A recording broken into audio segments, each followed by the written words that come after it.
예수께서 각 성, 각 마을로 다니시사 가르치시며 예루살렘으로 여행하시더니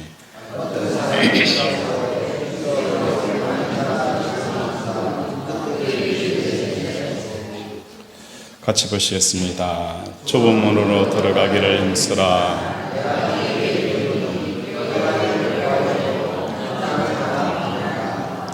아멘.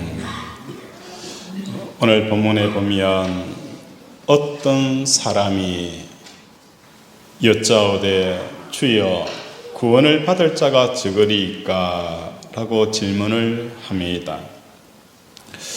여기서 우리가 중요하게 여겨야 될 것은 누가 질문을 하고 있느냐, 어떤 사람이 누군가에 대한 이해가 필요합니다. 더 나아가서 이 어떤 사람이 어떻게 하여야 구원을 얻을 수 있는가, 왜 사람들이 구원을 얻는 사람이 적은가라는 이 질문의 의도를 살펴보지 않으면 정확한 해석을 할 수가 없습니다. 오늘 질문자는 다른 사람이 아니라 바리새인들이었습니다. 질문의 의도는 바리새인들은 스스로 하나님의 백성들이고 아브라함의 자녀로 여겼습니다. 특별한 범죄를 저지르지 않은 사람, 특별한 죄가 없다면 모든 사람들은 구원받는 것은 당연한 것으로 여기고 있었습니다. 자신은 한 번도 구원받지 못하는 사람이라고 일말의 의심도 하지 않은 사람들이란 거예요. 그런데 예수님께서 보신 바리새인들의 모습은 아브라함의 자녀라고 할 수 있는 상태가 아니었습니다. 27절에 보면 그가 너희에게 말하여 이르되 나는 너희가 어디서 왔는지 알지 못하노라. 행악하는 자 모든 자들아 나를 떠나가라. 자기들은 아브라함의 자녀고 구원받았다라고 하지만 우리 주님께서는 그들의 상태가 온전치 않았다는 것입니다. 그럼에도 불구하고 자신은 이미 구원받은 사람들이고, 그리고 나서 나머지 누가 구원을 받을 자인가를 묻고 있다는 거예요. 구원에 대해서도 영적인 피라미드 구조가 있는 거예요. 제일 위에 있는 것은 제사장들이고, 그리고 그 하청 구조를 이루고 있는 사람이 바리새인들이고, 그 밑에 평민들, 평민 밑에 세리와 창기와 죄인들, 하나님께서 그들을 구원하고자 하는 그 범위 바운드가 평민까지냐, 아니 그 밑에까지 세리냐 창기까지냐라는 이 규정을 예수님에게 묻고 있다는 거예요. 이러한 질문에 대해서 예수님께서는 그들의 상태가 어떤 상태인지를 13장 1절에 보면 두 가지 사건을 통하여서 말씀을 합니다. 13장 1절에 보면 그때 마치 두어 사람이 와서 빌라도가 어떤 갈릴리 사람들의 피를 그들의 제물에 섞는 일로 예수께 아뢰니 라고 말씀합니다.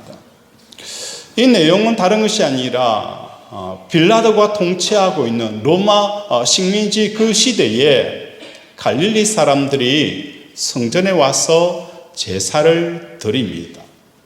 제사를 드릴 때에 이 빌라도가 정치범들을 색출하기 위해서 알아보니 지금 예배당에서 제사를 드리고 있는 사람들이 정치 혁명자들이다 라는 정보를 입수하게 되어지고 군사를 동원하여 예배를 드리고 있는 그 갈릴리 사람들을 처참하게 죽여버립니다.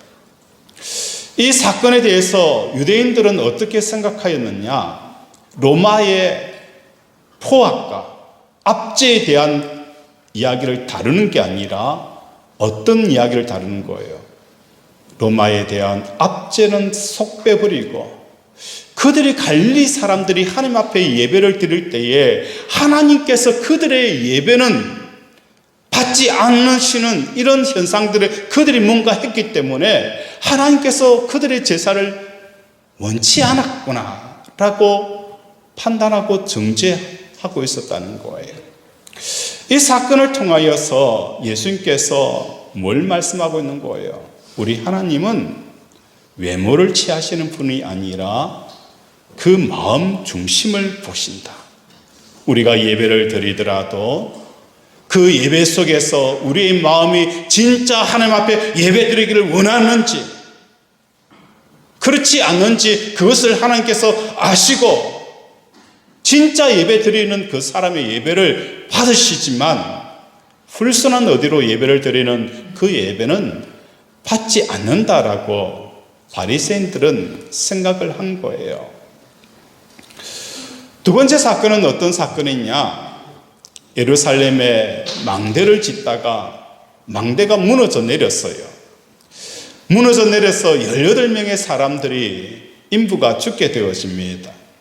그때 그 사건을 바라보는 사람들의 평가는 무엇입니까? 야, 그들이 무슨 죄를 저질렀구나. 오늘날 이 사건을 어떻게 우리는 해석을 합니까?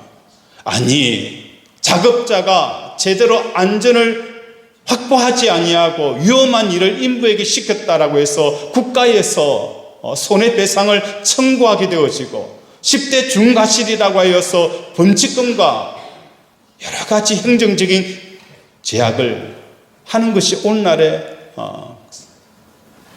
형태입니다. 그런데 그때 당시에는 사업자가 왜 안전을 확보하지 않았느냐, 이 문제를 다루고 있지 않는 거예요. 18명이 사업을, 일을 하다가 죽게 되어지니까 그 죽은 사람들은 하나님 앞에 벌을 받았다라고 생각을 한 거예요. 그도 그럴 것이 이 빌라도가 망대를 짓게 되었습니다. 이 망대를 짓는 이유는 이스라엘엔 물이 부족하다 보니까 실로암에서 그 물줄기를 성 안으로 들이다 보면 그 물줄기를 지키는 망대가 필요했어요. 이 망대 공사를 로마 정부의 재정을 통해서 하는 게 아니라 성전에 들어가서 성전에 있는 돈을 탈취를 합니다. 뺏어옵니다. 이 성전세는 제사장과 성전과 가난한 자들을 위해서 주어야 될 돈인데 그 돈을 정치적인 이유를 위해서 그 돈을 가지고 수로 공사를 하고 망대 공사를 한 거예요. 이건 이스라엘 나라에서 소문이 바자하게 퍼진 거예요. 야, 빌라도가 성전에 들어가서 그 성전에 있는 돈을 훔쳐와서 공사를 한다더라. 이게 이스라엘 전역에 다 퍼진 거예요.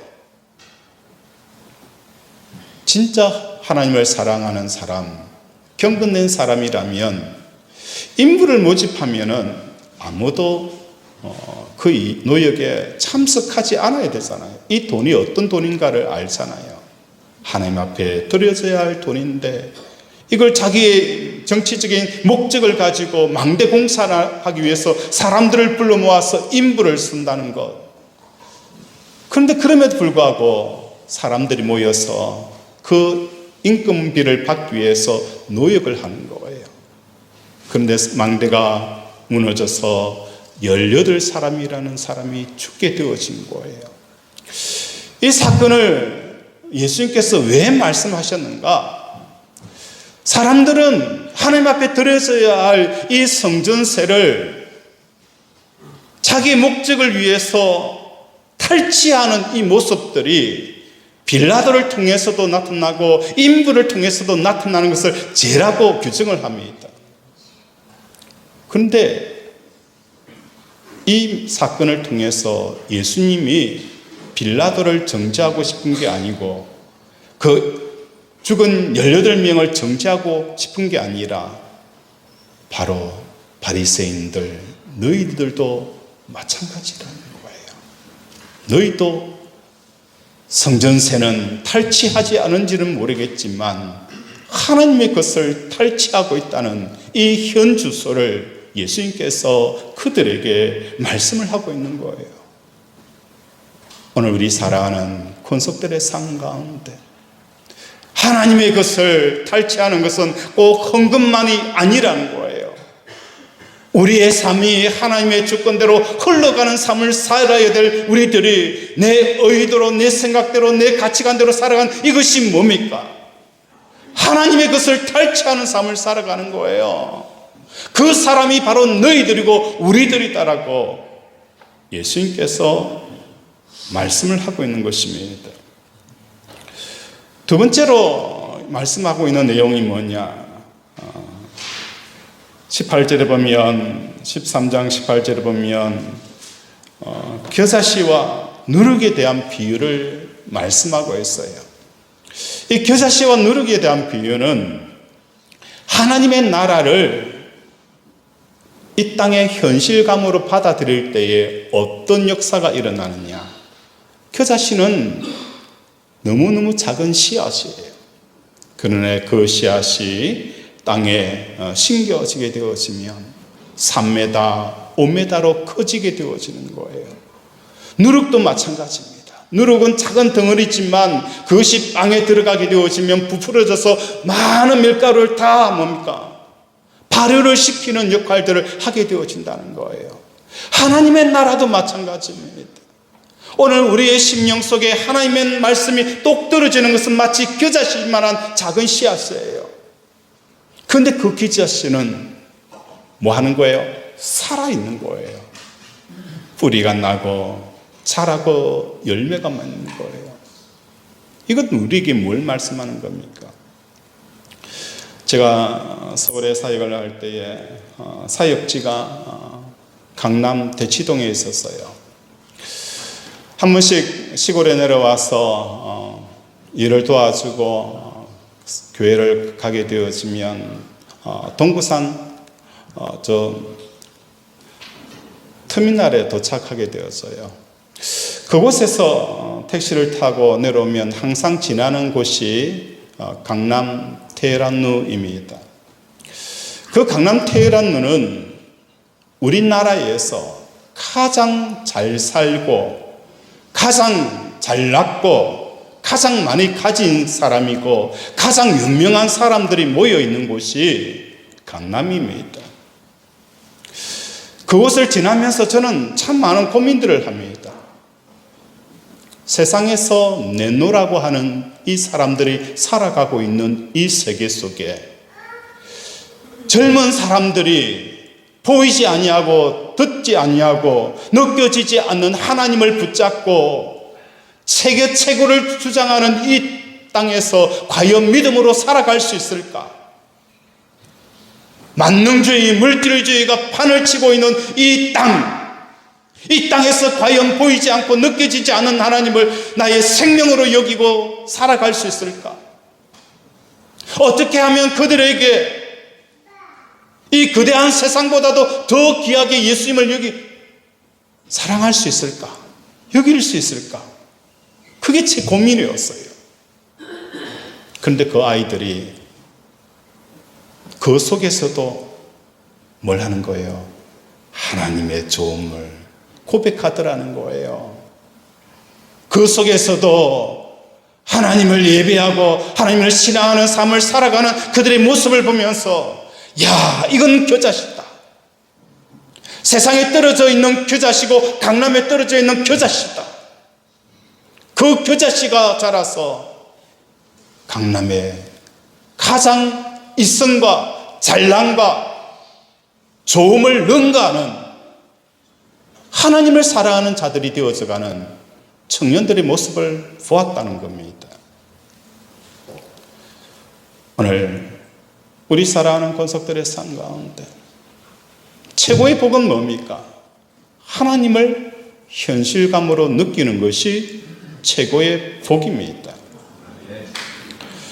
현실감이 어떤 것인가에 대해서 예를 들어보겠습니다.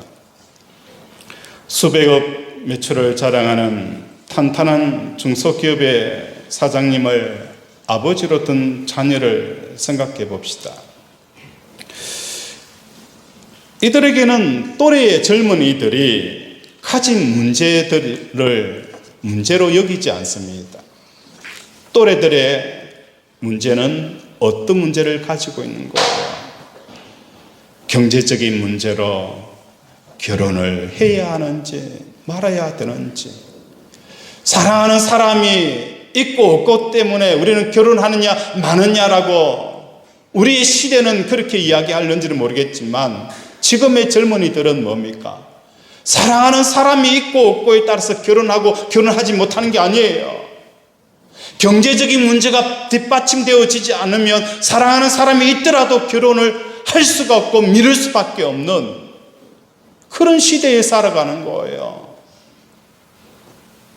또래 아이들은 경제적인 문제와 결혼의 문제를, 그죠?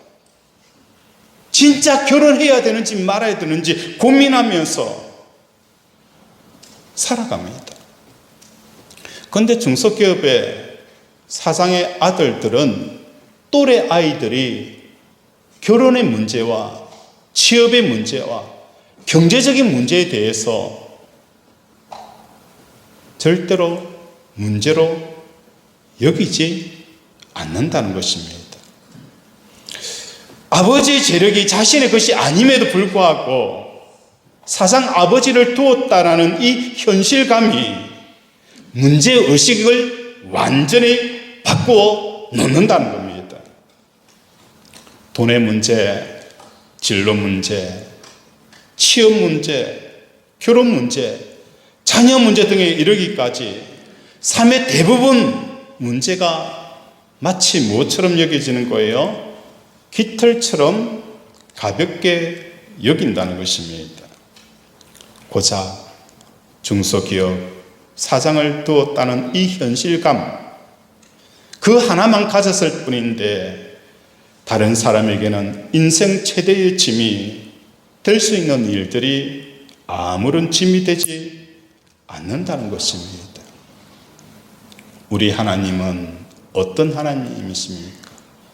중소기업 사장보다도 못한 하나님이 오늘 우리가 믿고 있는 하나님이 아닙니까? 중소기업 사장보다도 못한 하나님 아버지를 믿고 있지 않나요? 천지를 창조하신 하나님이시에요. 만물을 주관하시고 생사화복을 주관하시는 하나님이 우리 하나님이십니다. 그 하나님이 나의 아버지로 현실감으로 느껴지게 되어진다면 우리 현실에는 합당한 변화가 일어나야 한다는 것입니다. 문제라는 것이 있을 수 없습니다. 지금 돈이 없는 것이 문제가 아닙니다. 자녀가 삐뚤어지는 게 문제가 아닙니다. 내 건강에 문제가, 적신호가 떨어지는 게 전혀 문제가 아닌 거예요. 문제는 무엇입니까? 하나님 아버지를 나의 현실감으로 받아들이지 못하고 있는 것이 바로 우리의 문제라는 거예요. 이러한 말씀을 듣고 바리새인들은 당황을 합니다. 혈통적으로 나는 아브라함의 자손이면 구원을 받는다라고 했지만 사실 그들 속에는 구원받은 기쁨이 전혀 없어요. 세상 사람들처럼 근심하고 염려하고 두려워하고 불안해하고 절망해하고 어찌할 줄 몰라 발을 동동 거리고 있는 그들의 모습을 보면서 나는 혈통적으로 구원을 받았는데 과연 이렇게까지 이런 것이 구원받은 삶이라는 것을 말씀하실 때에 그들은 놀랄 수밖에 없었다는 것입니다. 오늘 우리 사랑하는 권속들의 삶 가운데 하나님과 더 친밀히 나아가는 저와 여러분이 되어지기를 원합니다. 우리의 문제는 다른 게 아니에요. 18명의 망대가 무너져 죽은 것은 다른 게 아닙니다. 하나님을 소원하지 아니하고 세상을 소원하는 사람, 이곳에서부터 우리의 삶에 문제가 생기고 혼돈이 찾아오고 공허함이 찾아오게 되어지는 가장 큰 이유가 바로 여기서부터 시작이 되어지는 거예요. 하나님을 소원하는 저와 여러분이 되어지기를 바랍니다.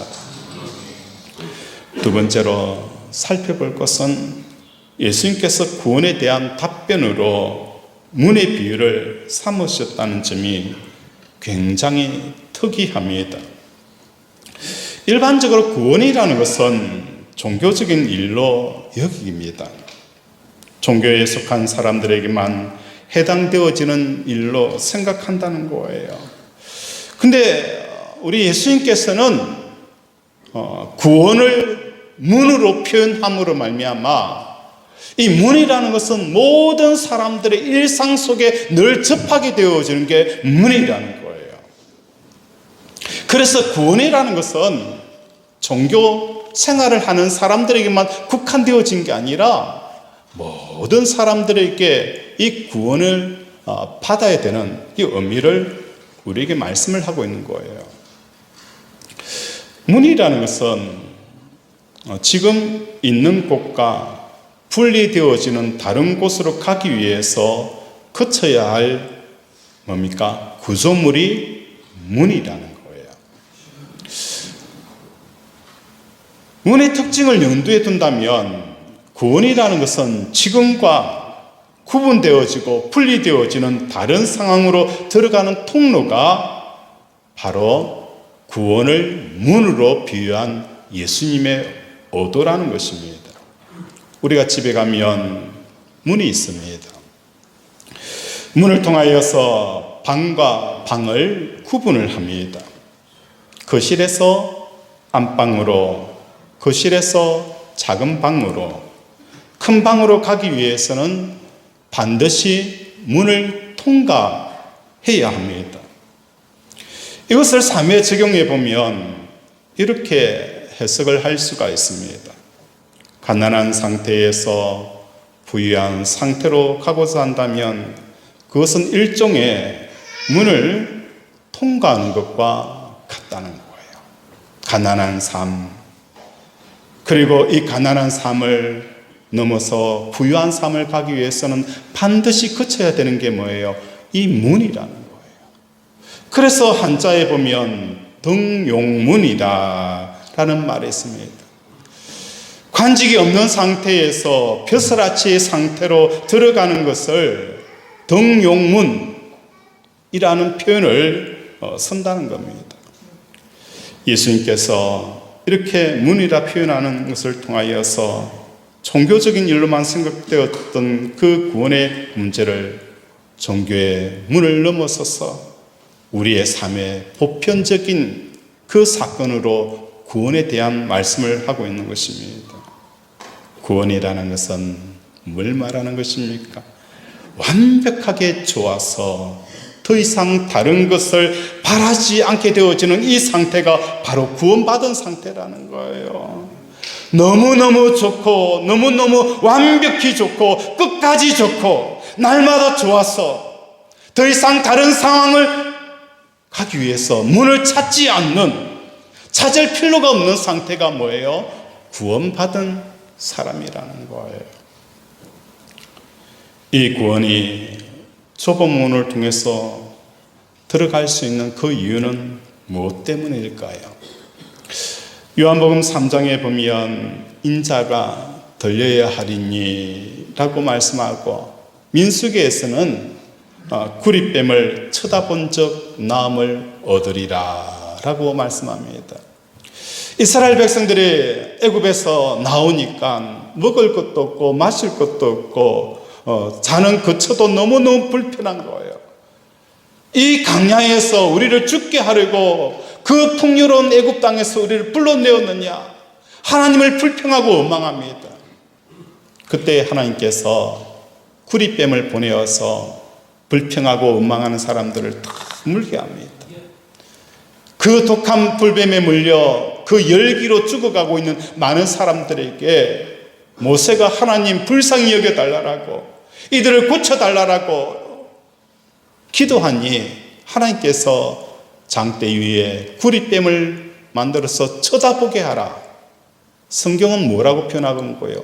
쳐다본 적 나음을 얻었더라. 오늘 우리의 삶의 문제는 다 달라요. 어떤 집사님은 자녀의 문제로 오늘 예배의 자리에 와서 마음이 무거워요. 어떤 분은 내가 어떻게 살아갈 것인가, 내가 힘은 없고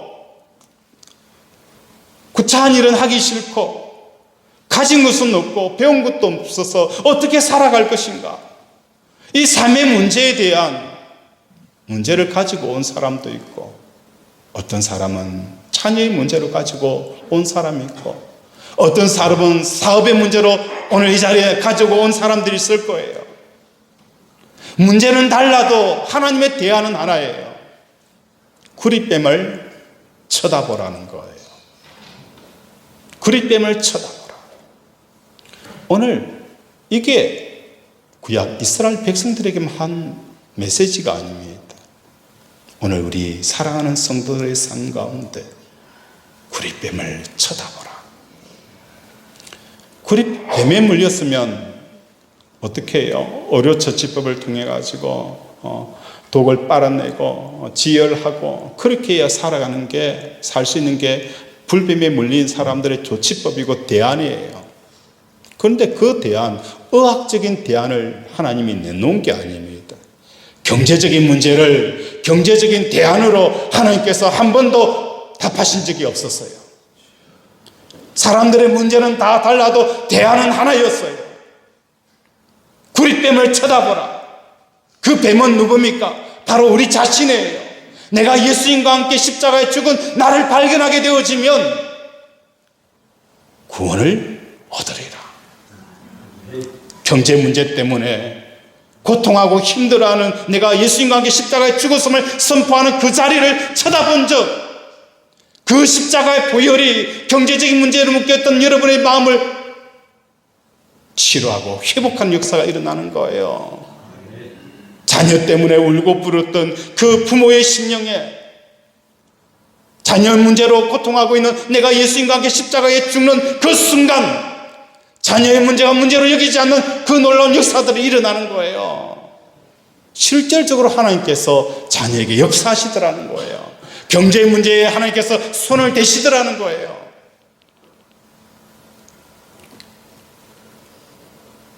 사람들은 이 대안을 쳐다보지 않습니다. 왜?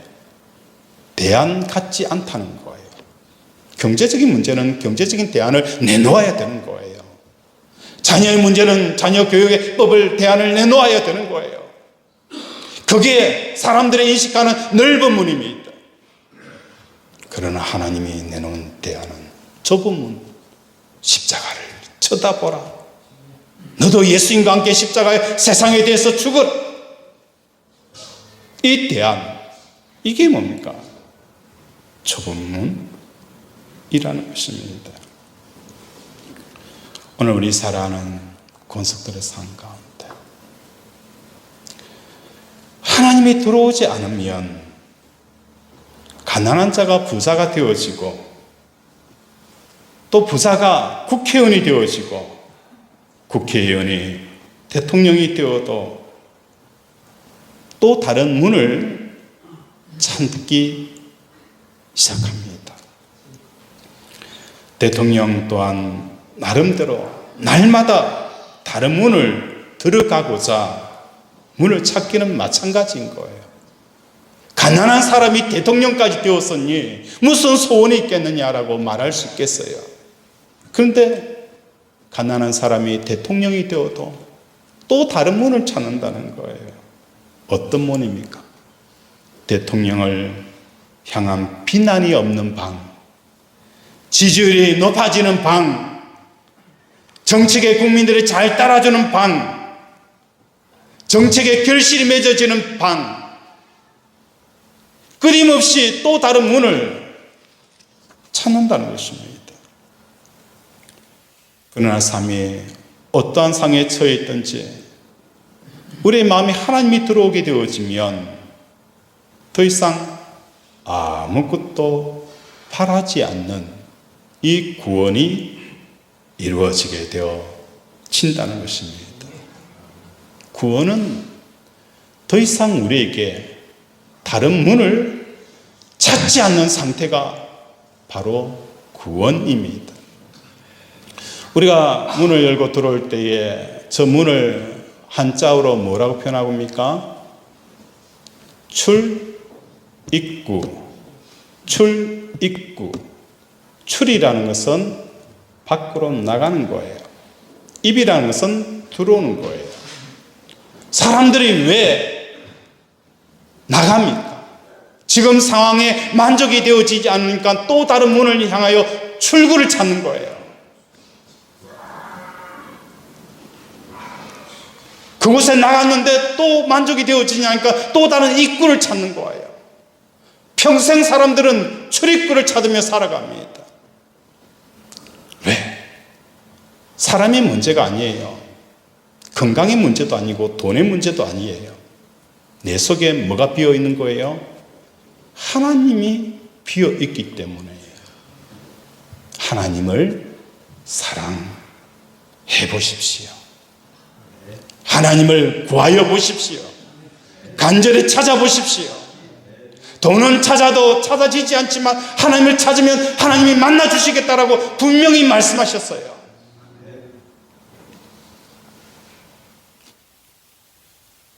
어떤 사람이 이런 질문을 하더라고요.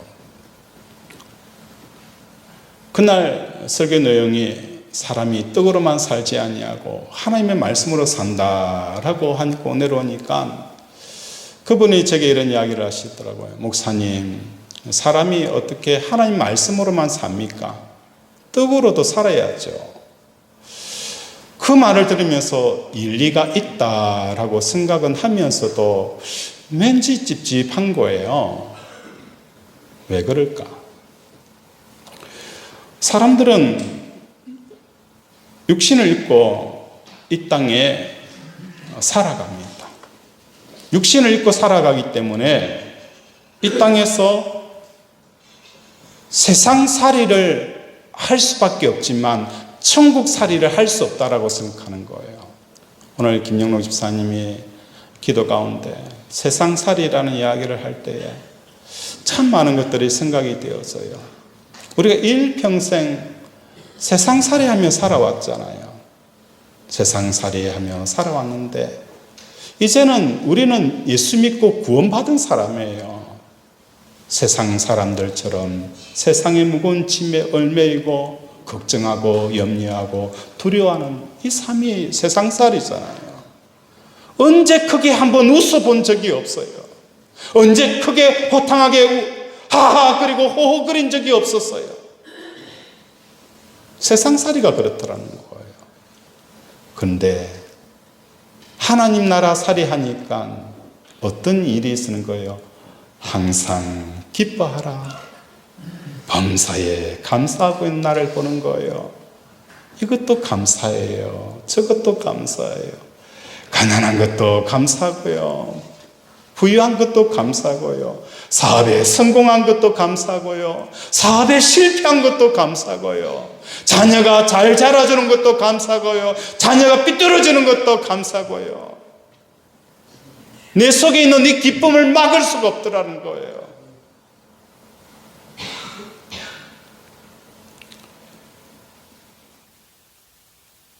사람들이 이야기합니다. 하나님만을 소원하라. 마음을 다하고 뜻을 다하여 하나님을 사랑하라고 하면 이 육신은 어떻게 살아가라 말인가? 세상을 담쌓고 살 수가 있느냐? 육체에 사는 세상에서 어떻게 세상과 담을 쌓고 살아갈 수 있느냐? 라고 이야기를 합니다. 육체가 있고 세상이 살아가야 할 우리의 삶의 터전이 있다 할지라도 하나님의 나라로, 하나님 나라 살이로 살아가지 못하는 것 아닙니다. 세상과 담을 쌓고 사는 것이 아닙니다. 하나님으로 충만하게 되어지면 그때서 깨닫게 되어지는 거예요. 왜 목사님이 마음을 다하고 뜻을 다하고 힘을 다하여 내 하나님을 사랑해야 하는지 그 하나님의 사랑이 내 속에 들어오게 되어지면 세상을 담을 쌓고 사는 게 아니에요. 그 세상에서 어떻게 지혜롭게 살 수 있는지, 어떻게 당당하게 권세 있고 능력 있게 살아가는지 사라지더라는 거예요. 그 삶을 살았던 사람이 누굽니까? 다윗이잖아요. 마음을 하나님 앞에 다 올려드렸어요. 그러면 우리는 다윗아, 그 나라, 이스라엘 나라는 어떻게, 네 왕의 자리는 어떻게? 그러면 다윗의 왕가가 무너져 내려야 되잖아요. 역사 속에 사라져 가야 되잖아요. 다윗은 오직 하나님만을 바랐어요. 그런데 어떤 역사가 일어납니까? 이스라엘 역사의 최고의 나라는 다윗의 나라였어요. 솔로몬도 마찬가지였어요. 하나님 앞에, 하나님, 저는 어린아이라 선악을 분별할 수 없어요. 하나님께서 선을 악을 분별하여서 나에게 지혜를 가르쳐 주세요. 왕의 자리에서 주체성이 없는 왕 보셨어요? 주체성이 없고 자기 의지가 없는 왕은 이 땅의 유일한 왕이 솔로몬 왕이었어요. 그런데 솔로몬이 어떤 역사가 일어나는 거예요? 이스라엘 나라에 백향목이 뽕나무처럼 흥하였고 또 뭡니까? 은이 돌처럼 흥하는 그런 역사가 일어나는 거예요. 전에도 없었고 후에도 없는 이 솔로몬과 같은 왕이 전에도 없었고 후에도 없는 놀라운 역사가 일어나는 거예요. 하나님을 온전히 앙망해 보세요. 분명히 세상에 담을 쌓지 않고도 세상을 능히 이기는 역사가 일어나는 겁니다. 마음을 다하고 뜻을 다해 보십시오. 조금 나아지는 것 가지고 목숨 걸지 마세요. 예배 자리 떠나면 안 됩니다. 여러분 살 수 있는 유일한 길은 하나님을 찾고 하나님을 만나고 하나님을 사랑하는 것 외에는 다른 길이 없습니다. 그 길만 하는 우리 권속들이 되어지기를 주님의 이름으로 축원을 드립니다. 말씀을 생각하며 함께 기도하기를 원합니다.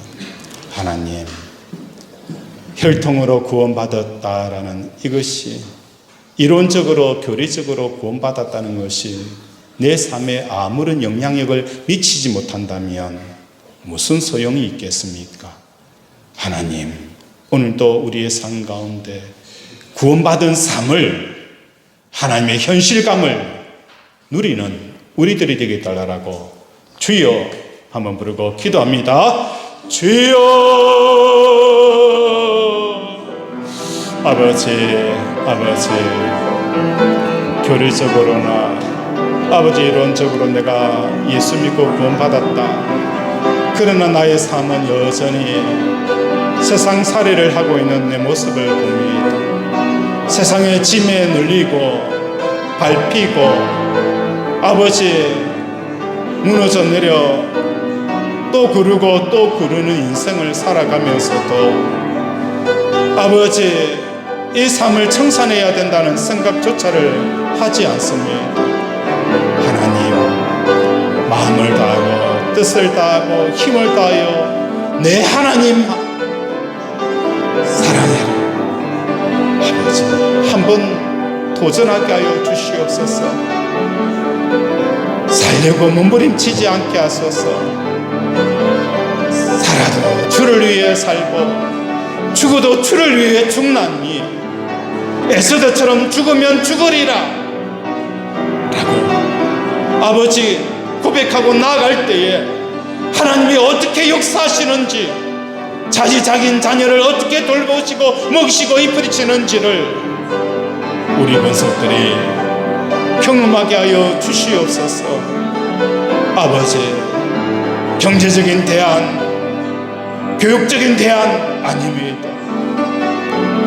하나님 중심으로 하나님 사랑하고 하나님을 나를 의지하는 이 삶이 아버지 모든 대안을 넘어서는 최고의 마스키인 것을 고백합니다. 우리 권속들 복되게 하여 주시옵소서.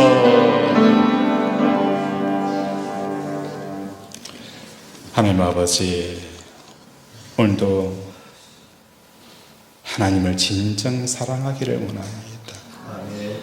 내 속에 주의 이름을 부르면서 하나님을 진짜 사랑하는 것이 없었습니다. 하나님을 소원하는 것이 아니라 세상을 소원하여 늘 관역에 벗어나는 이 죄된 삶을 살았습니다. 오늘 회개하는 심령들마다 하나님 제 사슬들이 끊어지게 하시고 더러운 영들이 끊어지게 하시고 질병에서 치유 안 받는 역사가 일어나게 하여 주시옵소서. 아픈 곳에 손을 얹습니다. 그가 찔림으로 우리의 허물 때문이요 그가 상함은 우리의 죄악 때문이다. 그가 징계를 받음으로 우리는 평안을 누리고 그가 채찍에 맞음으로 우리는 나음을 받았도다. 나 영혼이 제삼 받은 것처럼 나 육신의 모든 허물과 죄도 산 받았음을 예수 그리스도의 이름으로 선포하노라. 예수 그리스도의 이름으로 명한다.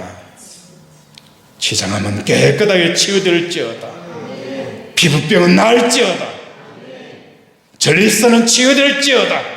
내부종, 우울증, 조울증, 혈관병, 갱년기, 부인필면증, 감정함은 예수 그리스도의 이름으로 명하노니 깨끗하게 치유될지어다. 닫혀있는 문은 열릴지어다. 끊어진 다리는 이어질지어다. 하나님, 우리 권속들 복되게 하시고 하나님을 통해서 오늘도 기뻐하며 감격하며 환호할 수 있는 우리 권속들 되게 도와 주시옵소서. 예수 이름으로 기도드립니다. 아멘.